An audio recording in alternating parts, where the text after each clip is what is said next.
नमस्ते। तो आज हम बात कर रहे हैं साइक्लोन शक्ति के बारे में, जो कि इंडियन मेट्रोलॉजिकल डिपार्टमेंट के अनुसार आपके बे ऑफ बंगाल के रीजन में ऑलरेडी अपनी अर्ली स्टेज में फॉर्म हो चुका है। और अगर ये इंटेंसिफाई होता है तो भारत के ईस्टर्न कोस्टल रीजन में ये डैमेज क्रिएट कर सकता है। अब हम देखते हैं कि साइक्लोन के एस्पेक्ट्स क्या क्या रहेंगे। तो सबसे पहले हम बात करते हैं साइक्लोन के लिए हमें रिक्वायरमेंट रहती है वार्म ओशन टेम्परेचर की, यानी वार्म ओशन वाटर जिसका टेम्परेचर कम से कम 27 डिग्री होना चाहिए। उसके बाद एटमॉस्फेरिक इंस्टेबिलिटी, ये कैसे होगा?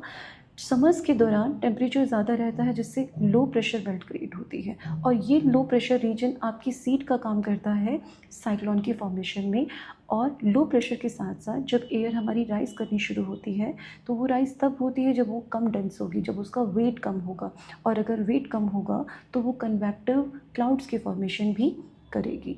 देन लो विंड शेयर, यानी हाइट के साथ साथ आपकी जो विंड है उसकी डायरेक्शन और स्पीड में हम बहुत ही कम चेंजेस देख पाते हैं।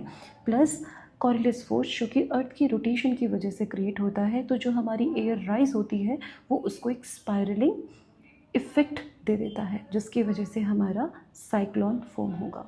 तो ये अभी अपनी अर्ली स्टेज में है। अगर ये इंटेंसिफाई हो गया तो उसके कुछ एक्सपेक्टेड रिजल्ट हो सकते हैं, जिसके लिए हमें पहले से ही तैयार होना होगा।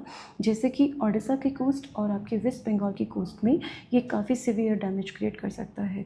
और आने वाला जो साउथ वेस्ट मानसून है ये वहाँ के रीजन में काफ़ी इंटेंसिफाई कर सकता है रेनफॉल को, जिसकी वजह से फ्लड आ सकती है। और साथ ही साथ अगर हम बात करें कि जो रीज़न हमारे लो लाइंग एरियाज़ के होते हैं, लो लाइंग एरियाज़ वो होते हैं जो समुद्री तट के पास होते हैं, तो उन पर्टिकुलर रीजन को भी काफ़ी डैमेज कर सकता है। इसीलिए हमें इन एक्सपेक्टेड रिजल्ट को ध्यान में रखते हुए प्रिकॉशंस लेने होंगे। जय हिंद।